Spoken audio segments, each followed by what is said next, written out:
Good morning and welcome to our final edition of A View from the House this first quarter of the 2012 parliamentary session. The National Assembly will also have its final sitting today with questions to the President.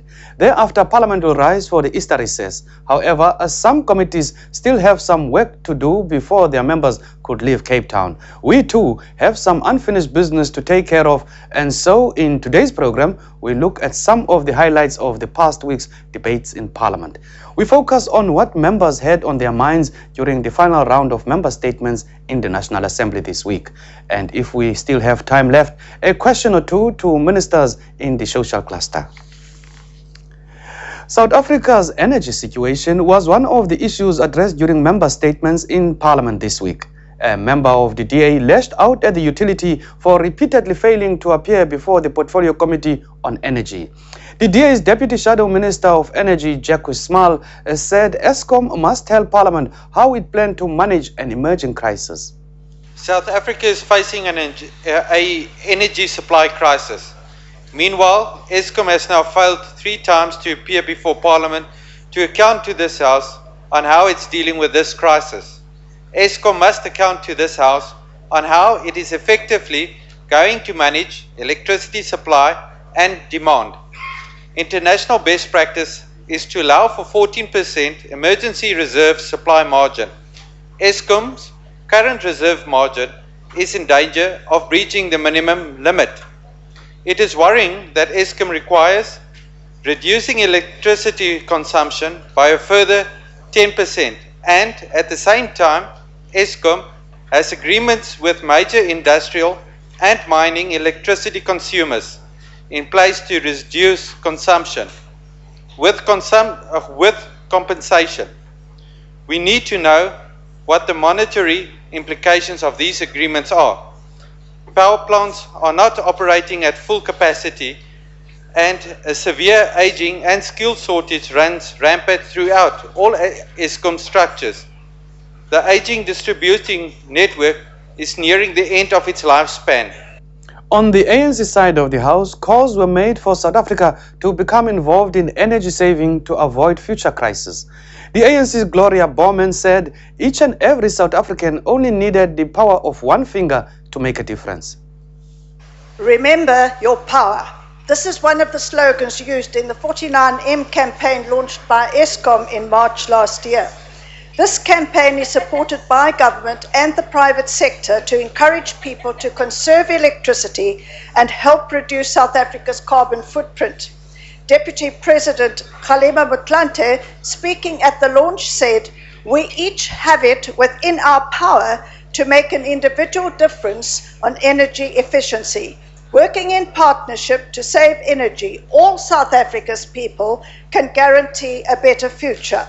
With that in mind, members of the ANC put a question to 34 ministers in September 2011, asking them whether their departments and the entities reporting to them had implemented any energy-saving practices or devices for buildings, offices and boardrooms in the 2010-11 financial year. To date, 4 ministers have responded, and we eagerly await the outstanding replies. The call to action is for every South African to lift a finger. This is all it takes to switch off a light. If you are not using it, switch it off. As MPs, it is incumbent upon all of us to lead by example in this campaign. It is vital to drive the country's economic and development growth. Share it with everybody you come into contact with. Remember your power. She's absolutely spot on. That we introduced, for example, last year, new building regulations for new buildings, energy saving requirements. This is absolutely essential. Our department is also promoting a particular standard which corresponds to an international standard on energy saving. Energy saving is increasingly becoming an element of competitiveness, and I think it's important that we realize that energy saving is not something which is an add-on or a nice to do. It's actually very essential as we move further forward. Thank you very much.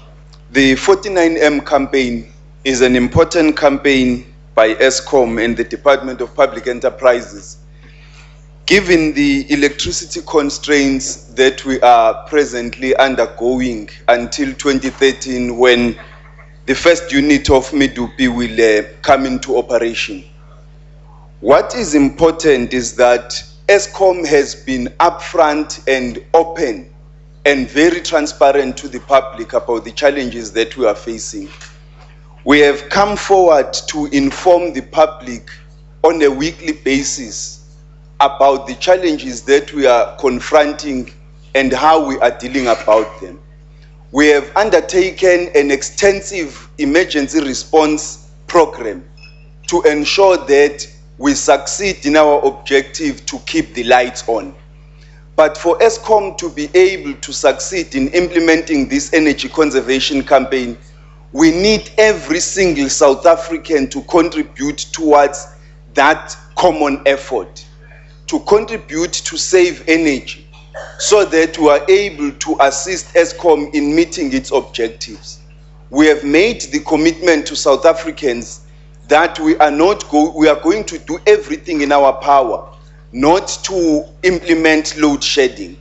And that commitment depends not only on Eskom meeting the demand, but it also depends on South Africans implementing energy efficient measures that reduce the demand, so that Eskom is at all times able to supply energy both to households as well as to business.